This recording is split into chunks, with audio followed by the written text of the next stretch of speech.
Hello tout le monde, j'espère que vous allez bien. Aujourd'hui on se retrouve pour parler du deuxième trailer de la saison 9 de MLP. J'ai déjà fait une vidéo sur le premier trailer qui avait été diffusé par Discovery Channel. Mais cette fois c'est Hasbro qui nous montre leur trailer. Et il y en a des choses à dire.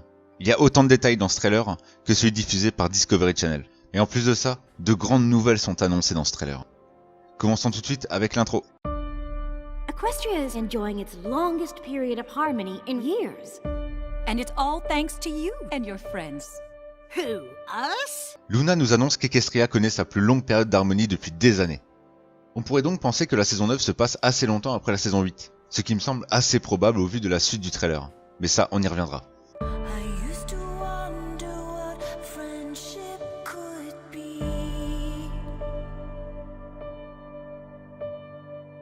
Je ne sais pas trop quoi penser de cette scène. Si Twilight récupère les éléments d'harmonie, c'est que Equestria est en danger, ce qui est le cas avec ce que l'on a vu dans le premier trailer. Mais elle ne semble pas inquiète. Son visage, ainsi que celui du Mensix, semble assez serein. Donc peut-être est-ce un indice pour une future intrigue dans la saison, même si je pense plus à une situation plus banale. Par exemple, Twilight ne veut pas récupérer les éléments car l'arbre serait trop affaibli, mais le Mensix lui fait comprendre que c'est la seule solution et que tout va bien se passer tant qu'elles sont ensemble. De toute manière, on ne peut pas en être certain avant d'avoir vu l'épisode. Allez, on continue le trailer. So, after much consideration, my sister and I have decided it is time for us to retire. J'ai fait exactement la même tête que le Mensix quand j'ai entendu ça. Celestia et Luna prendre leur retraite. Ça ne peut vouloir dire qu'une chose. Twilight, ou tout du moins le Mensix, prendra la relève, ce qui est accentué avec la suite du trailer.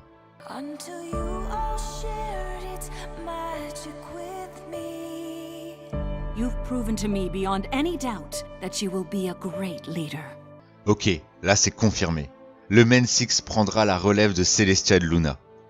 Elles continueront à se faire lever le soleil et la lune, puisque seule leur magie le permet.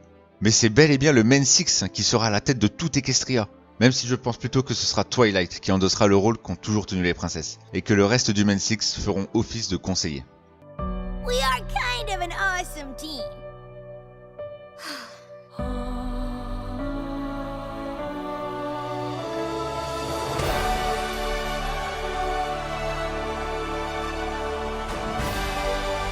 Attention, à partir d'ici, tout ce que je dirai seront de simples spéculations sur ce que l'on voit sur le trailer.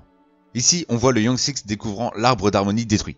On savait déjà qu'il allait être détruit grâce au premier trailer, tout comme l'arrivée de son bras. Je pense donc que la continuité de l'épisode se passera comme ça. Le Mensix est à Canterlot pour entendre ce que Celestia et Luna ont à leur dire. Son bras profite donc de cette occasion pour se rendre jusqu'à l'arbre pour le détruire. Mais avant de pouvoir le faire, l'arbre va prévenir le Young Six sous sa forme de Twilight, comme elle l'a déjà fait dans l'épisode 22 de la saison 8. Le Young Six s'empresse d'aller voir l'arbre, mais arrive trop tard, et partent donc prévenir le Mensix. Ce n'est qu'une hypothèse, mais elle me semble assez plausible. Son bras arrive à l'Empire de Cristal, mais ça on le savait déjà avec le premier trailer. Mais ce qui est intéressant est juste après. À première vue, j'ai cru que les Bad Ponies étaient allés à Canterlot pour repousser son bras. Mais quand on regarde bien, c'est juste l'uniforme militaire des licornes, et qui est certainement gris foncé par rapport au grade. Par contre, ce qui suit, c'est que l'on voit Rainbow et Fluttershy tenter d'échapper à quelques sbires de son bras. Ce qui colle avec ce que j'ai dit juste avant. Son bras se rend à l'Empire de Cristal pour le reconquérir. Puis abat l'arbre d'harmonie pour au final se rendre à Canterlot, pour défaire le Mensix, ainsi que Celestia et Luna. Il les interrompt car on voit juste après des cristaux noirs qui sont déjà dans le château. I'm not ready to run a whole kingdom. Classic twilighting.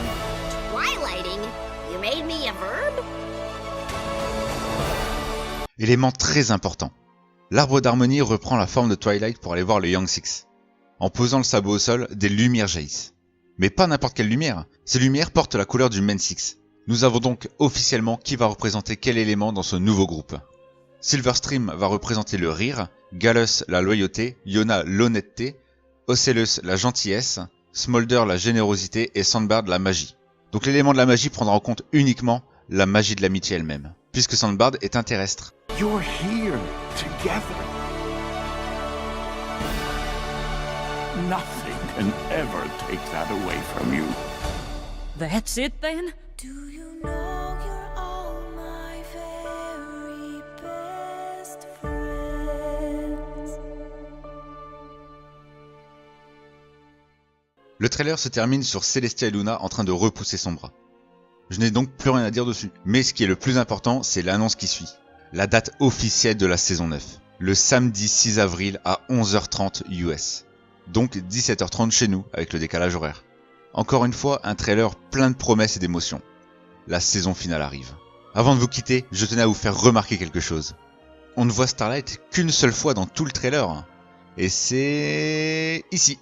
Comme si Hasbro voulait nous la faire oublier. En y repensant, Twilight sera seule sur le trône. Alors qu'il y en a deux. Est-ce que vous voyez où je veux en venir? Starlight a licorne en tant que princesse de la magie. Ce qui ferait sens après tout. Twilight et Starlight régnant à deux sur Equestria. Ça me semblait un peu gros jusqu'à ce que je revoie la vidéo de Brony Teaching sur le sujet. Et au passage, merci Brony de m'avoir laissé utiliser ce petit bout d'épisode. Friendship is magic. C'est pas cohérent d'avoir une licorne qui représente la magie. Et surtout que ça serait pas Starlight. Une licorne qui peut mettre sa race à Twilight Sparkle. Et certainement à Celestia. Qui en plus sera en dualité avec Twilight. Car Twilight représenterait le friendship et Starlight le magic. T'es en train de me dire que Starlight ne serait pas cohérente en tant qu'alicorne? Non, je comprends pas. Non, je suis désolé, je comprends pas. Là, c'est au-dessus de mes forces. Même si je ne suis pas vraiment fan à l'idée que Starlight devienne la licorne, ça ne me semble pas impossible. Voilà, j'espère que la vidéo vous aura plu, n'hésitez pas à me suivre sur Twitter où je poste l'avancée de mes épisodes. Et en attendant la prochaine, je vous dis salut!